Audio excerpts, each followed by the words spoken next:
Hello साथियों, Neeraj classes 2 में आप सभी का स्वागत है। आज क्लास में पढ़ेंगे मानवाधिकार आयोग। मानवाधिकार आयोग जो यूपी पुलिस में 2-3 प्रश्न इससे बनने वाले हैं, तो बने रहिए वीडियो के अंत तक। देखिए पहला प्रश्न क्या दिया है, भारत में मानवाधिकार आयोग की स्थापना कब हुई? तो भारत में मानवाधिकार के आयोग की स्थापना 1993 में हुई थी। ऑप्शन बी इसका राइट आंसर सही है। इसके बाद आगे देखिए अगला प्रश्न क्या दिया है, राष्ट्रीय मानवाधिकार का कार्यालय कहाँ पर है? तो राष्ट्रीय मानवाधिकार का कार्यालय यह नई दिल्ली में है। ऑप्शन ए इसका राइट आंसर सही है। इसके बाद आगे देखिए अगला प्रश्न, राष्ट्रीय मानवाधिकार में कितने सदस्य होते हैं? तो राष्ट्रीय मानवाधिकार में कुल 6 सदस्य होते हैं। कितने? 6 सदस्य। ऑप्शन ए इसका राइट आंसर सही है। इसके बाद आगे देखिए अगला प्रश्न क्या दिया है। अगला प्रश्न दिया है, राष्ट्रीय मानवाधिकार के सदस्यों की नियुक्ति कौन करता है? तो राष्ट्रीय मानवाधिकार के सदस्यों की नियुक्ति राष्ट्रपति के द्वारा किया जाता है। ऑप्शन बी इसका राइट आंसर सही है। इसके बाद आगे देखिए अगला प्रश्न। अगला प्रश्न है, राज्य मानवाधिकार आयोग में कुल कितने सदस्य होते हैं? अभी इसके पहले राष्ट्रीय था, लेकिन अब राज्य में, तो इसमें कितने होते हैं? 3 होते हैं, एक मेन और 2 इससे नीचे होते हैं। तो ऑप्शन सी इसका राइट आंसर सही है। कितने? 3 होते हैं। इसके बाद आगे देखिए अगला प्रश्न क्या दिया है। अगला प्रश्न है, भारत में राष्ट्रीय महिला आयोग की स्थापना कब की गई? भारत में राष्ट्रीय महिला आयोग की स्थापना 1992 में की गई थी। ऑप्शन सी इसका राइट आंसर सही है। इसके बाद आगे देखिए अगला प्रश्न क्या दिया है, राष्ट्रीय मानवाधिकार का अध्यक्ष कौन होता है? राष्ट्रीय मानवाधिकार का अध्यक्ष भारत के सेवानिवृत्त मुख्य न्यायाधीश होते हैं। ऑप्शन ए इसका राइट आंसर सही है, भारत के सेवानिवृत्त मुख्य न्यायाधीश। इसके बाद आगे देखिए अगला प्रश्न क्या दिया है। अगला प्रश्न है, भारत के प्रथम मानवाधिकार अध्यक्ष कौन है?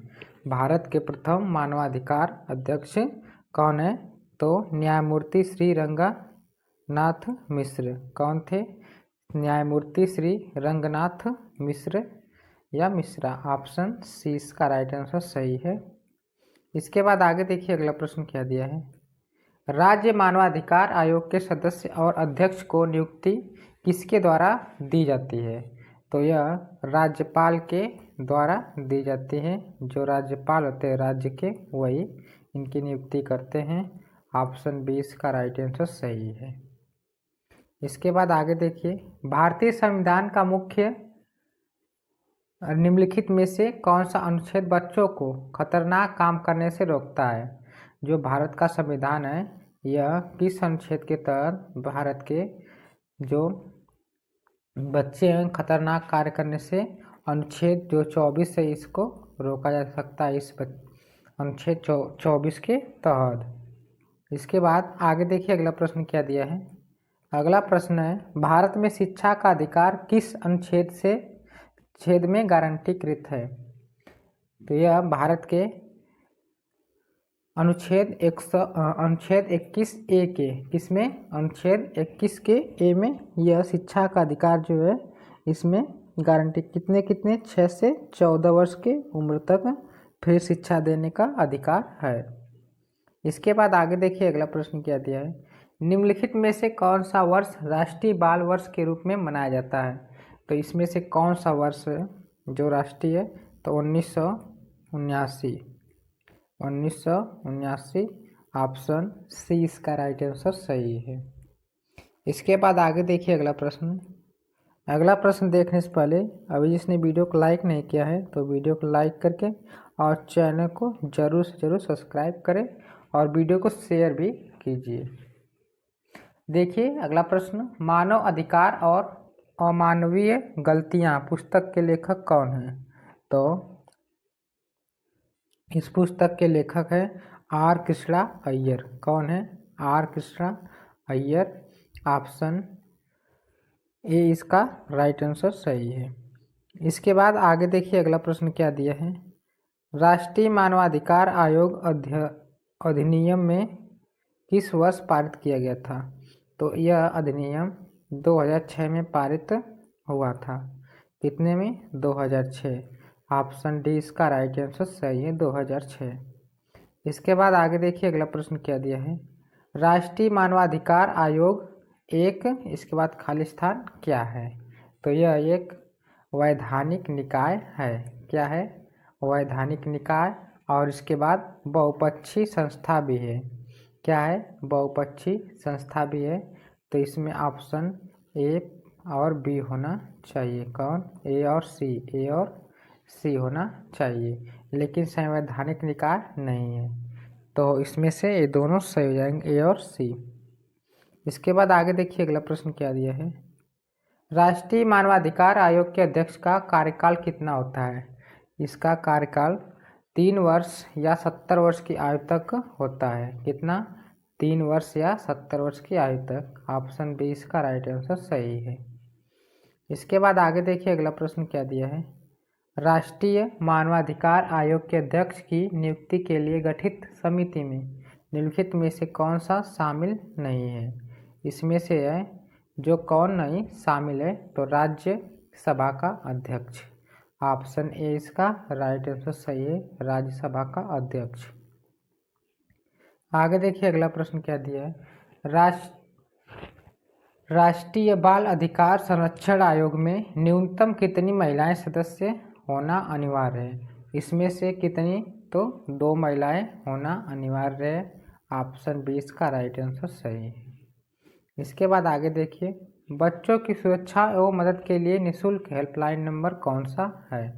तो बच्चों की सुरक्षा और निःशुल्क हेल्पलाइन नंबर इसमें से 1098 है, 1098 है।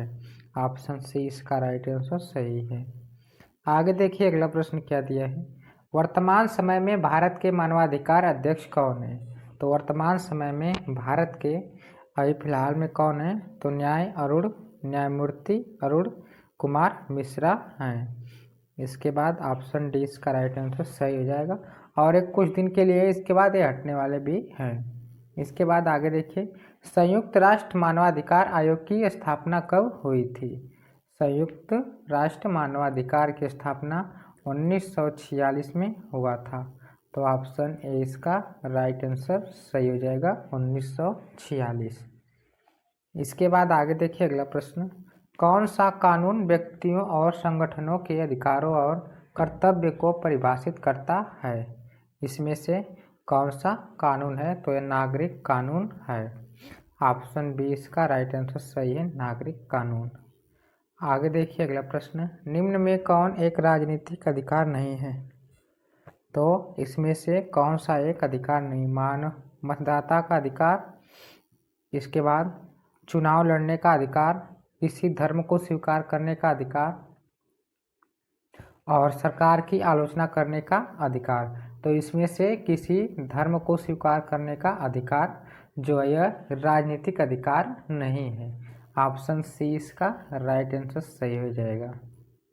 इसके बाद आगे देखिए अगला प्रश्न क्या दिया है।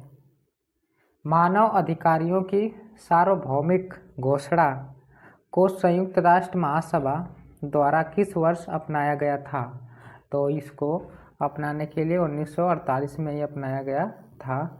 ऑप्शन ए इसका राइट आंसर सही है।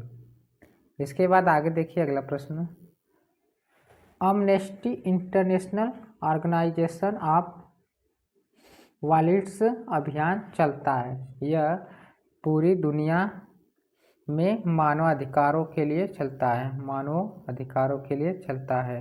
ऑप्शन ए इसका राइट आंसर सही है। इसके बाद आगे देखिए अगला प्रश्न क्या दिया है। उत्तर प्रदेश राज्य मानवाधिकार आयोग का गठन कब किया गया था? तो यह गठन 7 अक्टूबर 2002 में किया गया था। ऑप्शन सी इसका राइट आंसर सही है। इसके बाद आगे देखिए, उत्तर प्रदेश राज्य मानवाधिकार का मुख्यालय कहाँ पर है? जो उत्तर प्रदेश राज्य का मुख्यालय है यह लखनऊ में स्थित है। कहाँ पर? लखनऊ। ऑप्शन डी इसका राइट आंसर सही है। इसके बाद आगे देखिए अगला प्रश्न क्या दिया है। वर्तमान में राष्ट्रीय महिला आयोग के अध्यक्ष कौन है? वर्तमान में राष्ट्रीय महिला आयोग के अध्यक्ष हैं श्रीमती रेखा शर्मा। ऑप्शन सी इसका राइट आंसर सही है, रेखा शर्मा। इसके बाद आगे देखिए अगला प्रश्न क्या दिया है। नीचे कौन सा एक गैर संवैधानिक निकाय है? इसमें से कौन सा एक है जो गैर संवैधानिक है? तो वित्त आयोग एक संवैधानिक है और संघ लोक सेवा आयोग भी एक संवैधानिक है। तो यह राष्ट्रीय मानवाधिकार जो है यह संवैधानिक नहीं है। तो ऑप्शन सी इसका राइट आंसर सही हो जाएगा। इसके बाद आगे देखिए अगला प्रश्न क्या दिया है। अगला प्रश्न है, अंतर्राष्ट्रीय मानवाधिकार का मुख्यालय कहाँ पर है? अंतर्राष्ट्रीय मानवाधिकार का मुख्यालय यह जेनेवा में है। ऑप्शन सी इसका राइट आंसर सही है, जेनेवा। इसके बाद आगे देखिए अगला प्रश्न क्या दिया है। अंतर्राष्ट्रीय मानवाधिकार दिवस कब मनाया जाता है? तो अंतर्राष्ट्रीय मानवाधिकार दिवस यह 30 दिसंबर को मनाया जाता है। ऑप्शन बी इसका राइट आंसर सही है। इसके बाद आगे देखिए, को किसी भी अन्य को आंतरिक नहीं किया जा सकता है। यहाँ पर यह खाली स्थान है। और किसी व्यक्ति की आय और लाभों पर आरोपित किए जाते हैं जो इनका भुगतान करता है। तो इसमें से कौन सा है जो इनका भुगतान करता है? तो अप्रत्यक्ष कर है कि वस्तु एवं सेवा कर है कि प्रत्यक्ष करों का कि बिक्री करों का? इसका आंसर आप लोग कमेंट सेक्शन में बताइएगा कि कौन सा सही है।